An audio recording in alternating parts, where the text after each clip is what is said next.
The Prophet continued to pray to Allah for mercy on his people, and he was aided by divine miracles.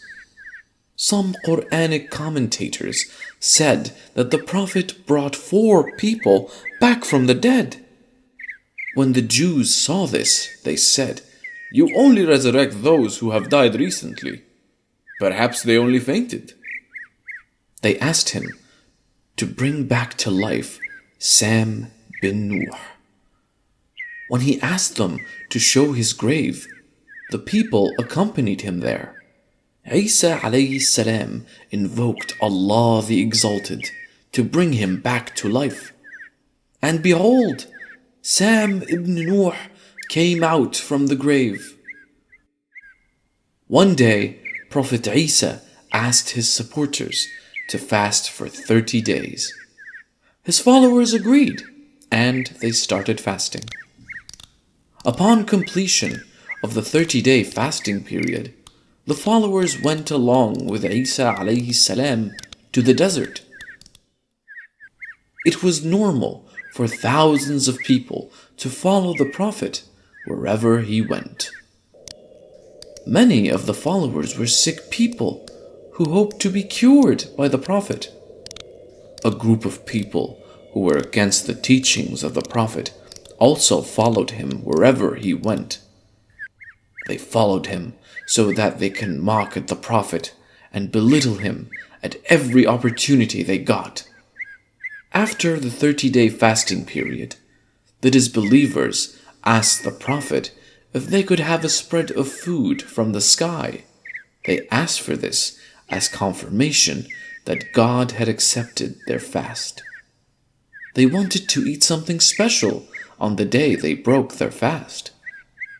They also wanted the spread to be enough for all of them. There were thousands of people present there, and the disbelievers knew that the Prophet could never deliver what they asked for. Prophet Isa alayhi salam agreed to their request. He went to a silent spot and prayed to Allah subhanahu wa ta'ala. It was a miracle. God accepted the prayers of the Prophet, and a huge spread of food descended right from the sky.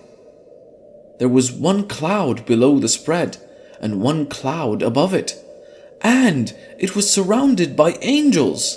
Slowly it came down to the ground, and as it descended, the Prophet remained immersed in his prayers.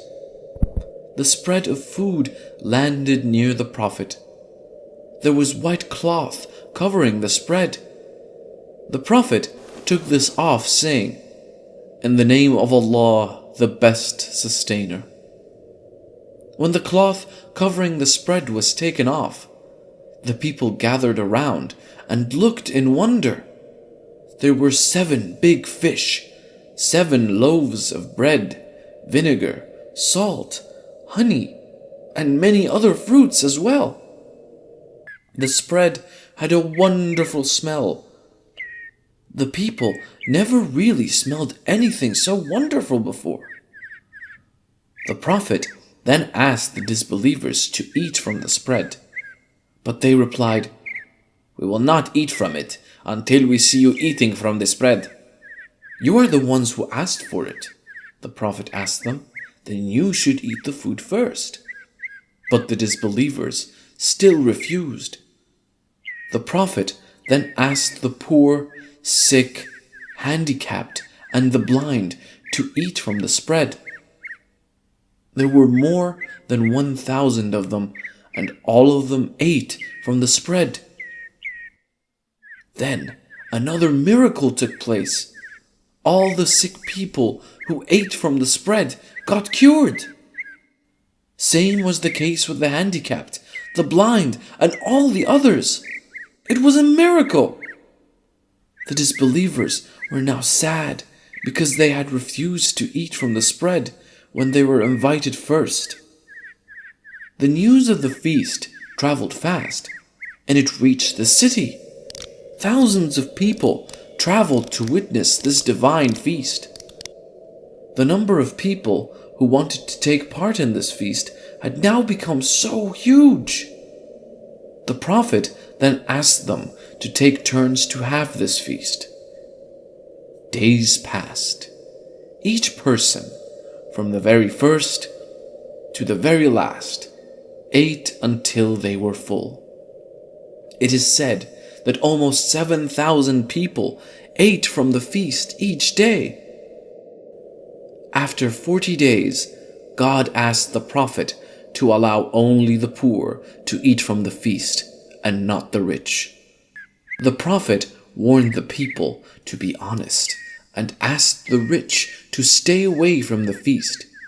He also asked the poor not to take away the food and save it for the next day. However, the people didn't listen to the Prophet. The rich people ate from the spread, pretending to be poor, and many poor people took food with them, disobeying the Prophet's orders.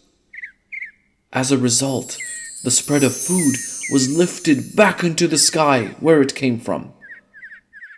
The people talked about this miracle for many days and were convinced about Allah's miracles. Prophet Isa alayhi salam went on with his mission. The priests realized that if they didn't do something, then all of them would soon be jobless. They started accusing him of magic, breaking Mosaic law, and even an allegiance with the devil. When the Jews failed to stop the Prophet's call, they decided to kill him.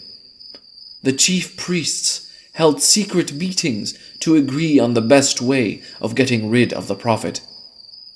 The priests had no authority to pass the death sentence at the time, so they convinced the Roman governor that the Prophet was plotting against the security of the Roman Empire. They urged him to take immediate action against him. The glorious Quran affirms that Allah the Exalted did not permit the people of Israel to kill Jesus or crucify him. What happened was that Allah saved him from his enemies and raised him to heaven. The people of Israel mistook another man for the Prophet, and they arrested and crucified him. In the meantime, Allah subhanahu wa ta'ala raised Jesus to him